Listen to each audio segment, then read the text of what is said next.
E é por isso que nós vamos estar conversando hoje um pouco sobre isso, porque isso me ajudou a fazer com que a ficha caísse e eu compreendesse. Eu nunca vou esquecer uma pregação que um certo pastor norte-americano ministrou muitos anos atrás, ali em Santarém, sobre adultério. Aquilo para mim foi um antídoto. Aquilo ali foi uma vacina, porque me ajudou a ficar longe de qualquer ideia de trair a minha esposa. E ele fez uma abordagem das consequências do adultério. O tema da mensagem dele foi: se você quer viver o inferno na terra, adultere. E não tem como ouvir. Eu peguei essa mensagem, eu tinha ela numa fita cassete, e eu ouvi ela frequentemente.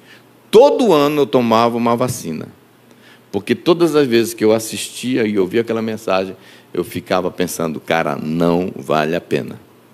Porque o cara fez a gente enxergar as terríveis e possíveis consequências que uma aventura extraconjugal pode trazer na vida de uma pessoa. Isso tem me ajudado, graças a Deus. Completei 34 anos de casado e nunca pus o pé nesse território, para a glória de Jesus. Mas o que me ajudou foi entender as duras consequências que isso pode trazer. Por isso que a Bíblia diz: só quem está fora de si é que comete tal coisa. Sem analisarmos cuidadosamente as consequências, toda droga é fascinante.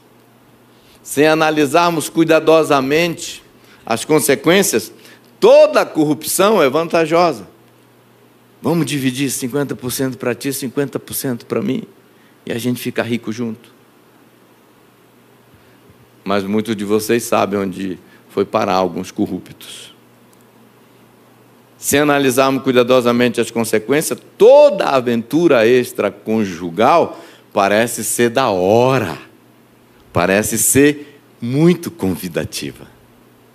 Sem analisarmos cuidadosamente as consequências, o fascínio do pecado faz parecer que o crime vale a pena, que o crime compensa.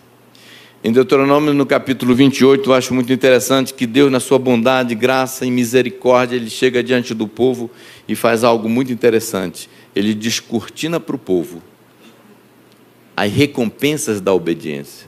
O capítulo começa dizendo: olha, se você me obedecer, se você escolher me obedecer, virão sobre vocês essas bênçãos como nação. Vocês serão benditos na entrada, na saída, no campo. E ele começa a listar as recompensas da obediência. Mas no mesmo capítulo, Deus faz questão também de alistar as consequências da desobediência. Ele diz: todavia, vocês escolherem me desobedecer e forem rebeldes, virão sobre vocês essas maldições. E hoje eu quero colocar diante de você, tanto você que acessa, como você que nunca acessou, algumas dessas sérias consequências que esse manjar do maligno chamado pornografia pode causar na vida daqueles que decidiram consumir. E pela misericórdia de Deus, eu quero te despertar para você fazer o cálculo, para ver se vale a pena ou não. Então, a primeira coisa que eu queria te dizer hoje à noite é: somos livres para escolher, mas obrigados a colher. Somos livres para escolher, mas certamente obrigados. A nossa liberdade termina quando a gente faz a escolha. Depois, o resultado da escolha é obrigação. Alguém falou uma frase que eu gosto, que diz assim: ore antes de cada decisão, para você não ter que orar pelas consequências. Ore antes de uma decisão, para você não ter que orar pelas consequências.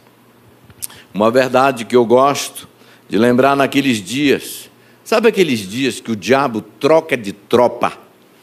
Porque o mundo espiritual é organizado.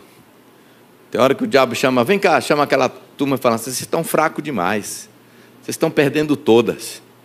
Então, vamos tirar férias. E chama uns boina verde e fala assim, parte para cima e quebra o cara no meio. É o famoso dia mau. Quem nunca passou pelo dia mau? E a Bíblia diz que é nesse dia que nós temos que levantar a guarda. É nesses dias, quando o diabo troca de tropa em relação à minha vida, que eu gosto de pensar o seguinte, todo pecado, toda decisão errada tem as suas próprias consequências, e nisso não há acepção de pessoas. Não há acepção de pessoas. E todo pecado tem a sua consequência. O cara pode ser alto, baixo, rico, pobre, bonito, não bonito. Pode ser pastor, pode ser ovelha. Pode ser conhecido, famoso, a consequência vem. E olha, eu tenho lido a Bíblia várias vezes já. E eu encontro muitos lugares a Bíblia dizendo que Deus perdoa pecados. Eu não conheço nenhum lugar que a Bíblia diz que Deus tira consequências. As consequências, muitas vezes é para a vida toda e outras vezes dura muito tempo. Ninguém cutuca uma onça com vara curta sem receber um contra-ataque. Você pode ter certeza disso. E Deus deixa isso bem claro. Ele diz que o salário do pecado, ou seja, o pecado tem um salário. O pecado ele tem uma consequência. O pecado ele tem um retorno. Ele volta.